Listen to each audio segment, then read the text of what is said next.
Hey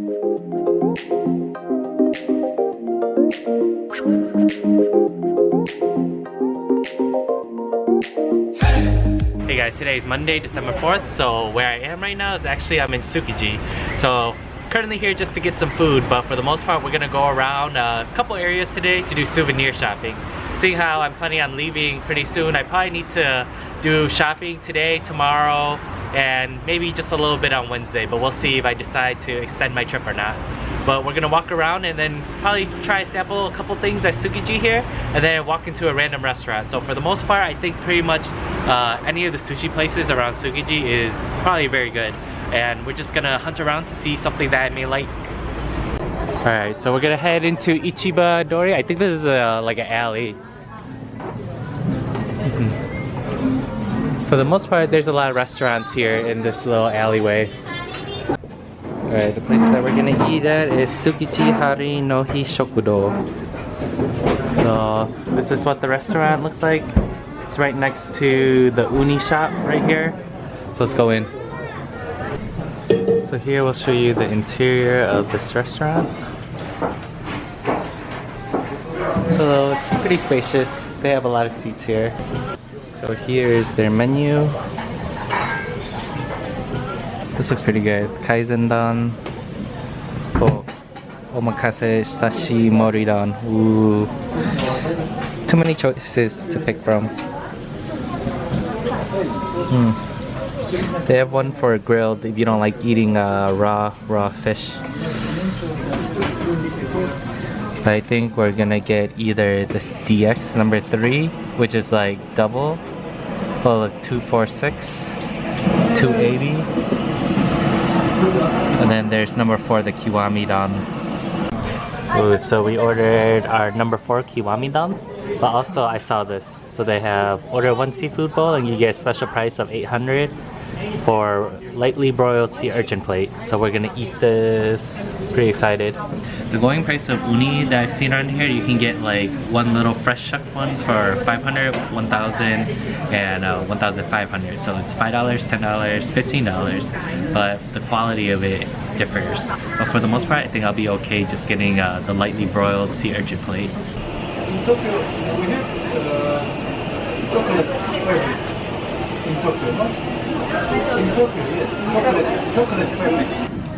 So here's our lightly broiled uni, and then here's our kiwami dan. So it comes with minced tuna, minced fatty tuna, typical crab. This is large shrimp it's raw on the inside. Let me turn it. So it's raw on the inside for our large shrimp, and then here is our uni on top. Also, we have a cut of salmon, fatty tuna, and then I think this is squid. And then here is our big scallops too. Alright, we're gonna try some of this uni right now. Oh, looks super creamy.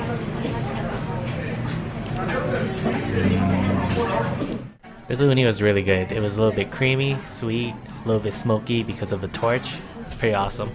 Uni is definitely an acquired taste, so probably try it a couple times, see if you like it or not. Let's go take a bite of our kaizendan. Alright, we're gonna try this uni now. This one's not broiled or anything. It has a deep dark color. Alright, I'm gonna taste this uni this time.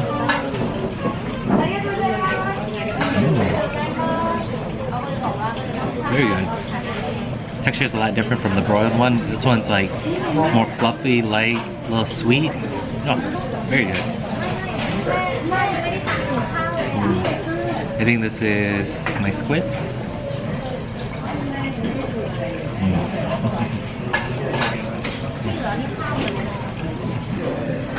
Take a bite of my scallop. So I noticed all the scallops here from Japan are like super huge. Must be their breed.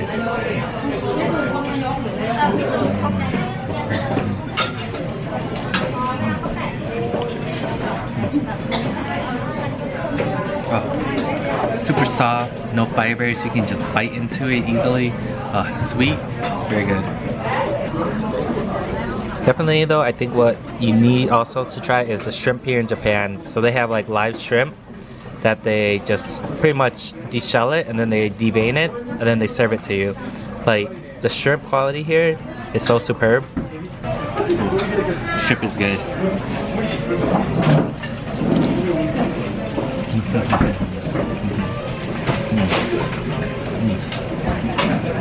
Like normally you wouldn't eat raw shrimp in the US, but for the most part, shrimp here is like super sweet, tender, juicy, so good.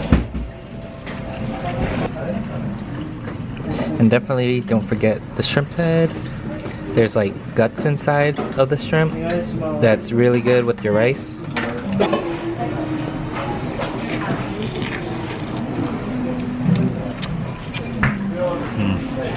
Super sweet, creamy. And here's our fatty tuna. Tuna is one of my favorite pieces, and having fatty tuna is always a blessing.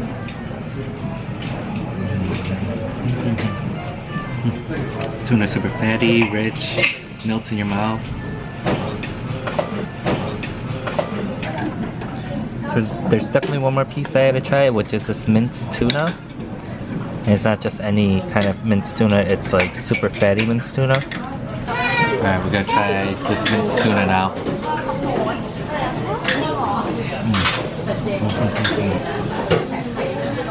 So this minced tuna texture is so fluffy, light, fatty. Oh, it's unlike any like minced tuna that you would have back at the US, or especially in my area, where if I have minced tuna, it feels like a paste. This one's like fluffy, light, and airy. It's really good.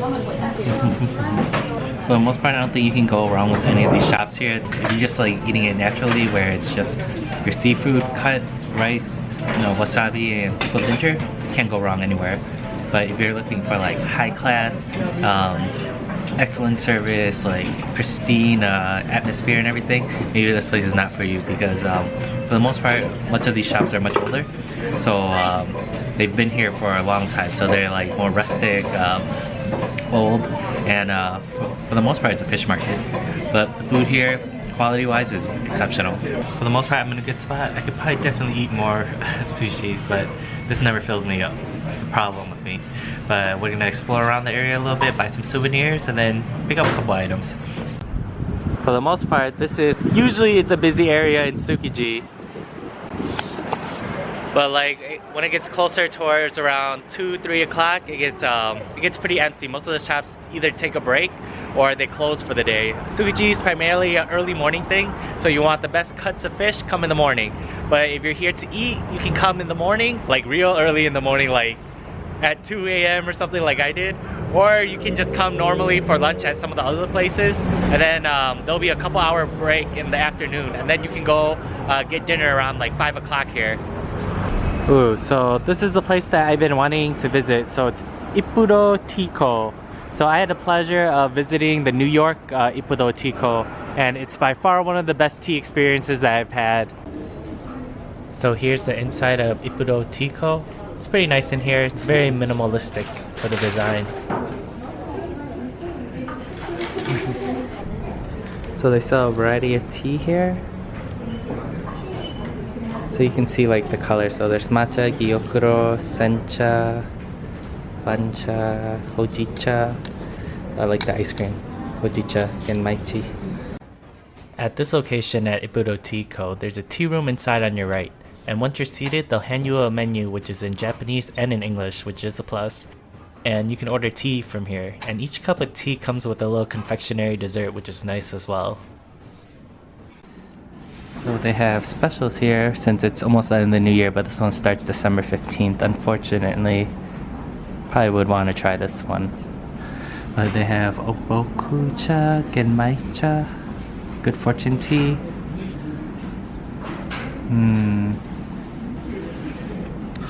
But I think I'll go for the full experience and try it. The Umon no Mukashi Koicha. And then it sounds like I get an extra cup afterwards, and then it comes with a dessert as well. So I ordered the Umon no Mukashi, which is their highest grade matcha available, and here's the staff member preparing it for me. First, she gets a spoonful of this matcha powder, and she's sifting it through to make sure that the powder is very fine and that there's no clumps in it. Next, she scoops a little bit of water that's already been heated, and on their website it says that they recommend 176 degrees Fahrenheit for the temperature of the water.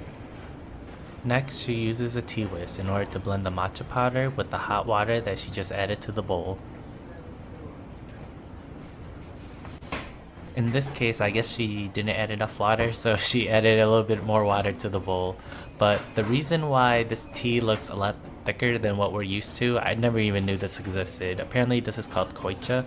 So this type of tea is a much thicker consistency from tea that I'm used to and what I see at like restaurants or at a store, or if I'm preparing it myself actually, where I usually have tea leaves or a tea bag in a cup filled with tons of water. Also, if you watch her hand movement, she's moving her hands in a certain direction. On the website, it says that you're supposed to move in an M-shaped direction while you're whisking. I'm not too sure whether or not that looks exactly like an M shape, but you guys can be the one to judge.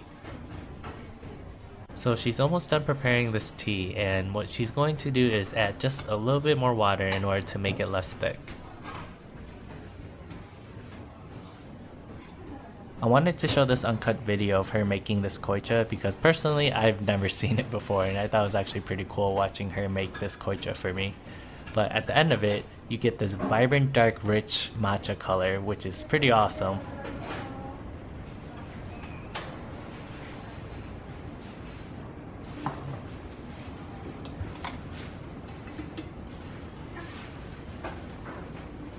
So here's our confectionery dessert. It's like a mochi with red bean in it.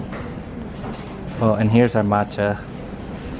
So this matcha has beautiful color and looks super thick and creamy too. So you can see how deep and dark and green this is. It's not your average tea. Alright, we're gonna try this tea. Very fragrant.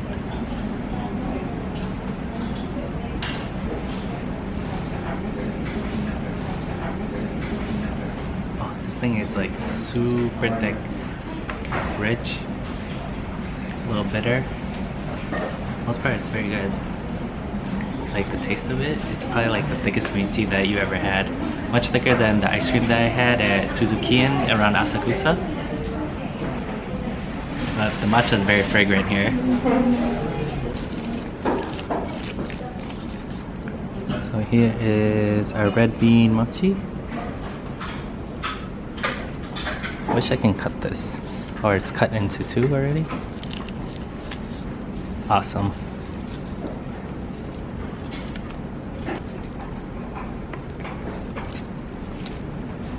So here you see is the rice cake on the outside. And then there's a red bean swirl on the inside. So I drank about half of this actually, and as you can see there's still quite a lot left. So the consistency of this is very thick.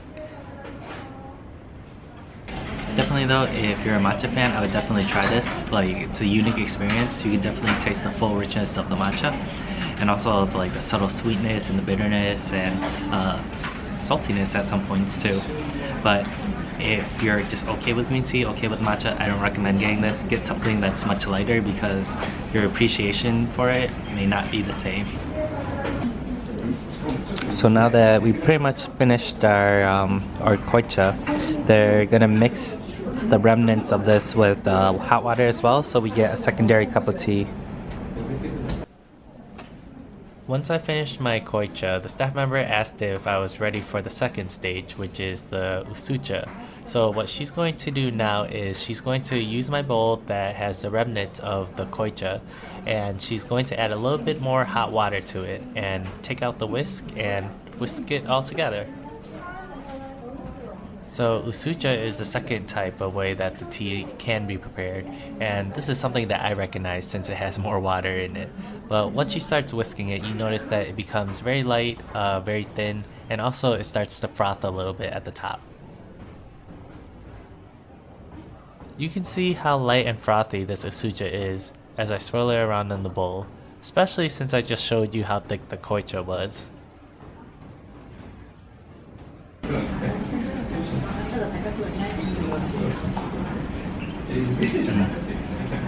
You can definitely taste the remnants of this tea. It's like a lot smoother to drink rather than the thick taste of the matcha earlier from the koicha. But the susucha is very good. For the most part, definitely pretty pricey, but for about 3 cups of tea and a dessert, and definitely for the experience of experiencing high-grade matcha, I think it's definitely worth it. So here's our extra tea that is served right after drinking our matcha. So they said this is similar to a hojicha, but more smoky, and I definitely can smell it from what, 2 feet away from here.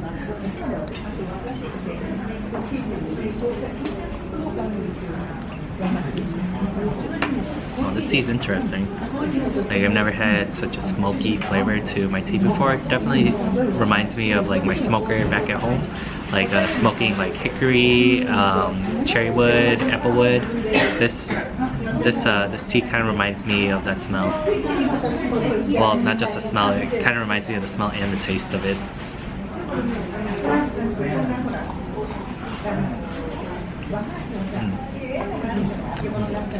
So far, pretty good experience here so far. I think this was definitely worth it. I really do like tea and matcha, and I think it was an experience, like, it's not often you get to go to Japan, so kind of just splurging a little bit.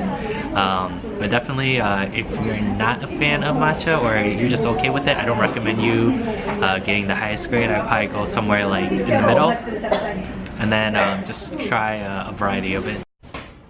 Once you finish your tea at the tea room, you might want to do a little bit of souvenir shopping, or you might have done it while you walked into the store. But I was really overwhelmed by the amount of options that they had. There's so many different kinds of tea, and I'm not the perfect tea connoisseur either, so I don't know all the differences between them. And I am indecisive, so it's really hard for me to choose. But I ended up asking the staff member what their recommendation was, and they recommended me getting a middle grade matcha. I didn't really want to get the highest grade matcha, seeing how it was quite expensive, and I also can't really appreciate the subtle differences between the levels of matcha yet. I'm not the perfect tea connoisseur. I just enjoy, you know, some good green tea, some good matcha, right? And I ended up picking the Iribancha as well. Just to note, if you grab the Iribancha and you're traveling around, the smoky smell is very strong. I wrapped it into 2 or 3 bags while I was on my way back, and the smell just, you know, it kind of seeped through. So just want to call it out. But we're gonna have to head out of here and go to a couple more places in part 2, so stay tuned.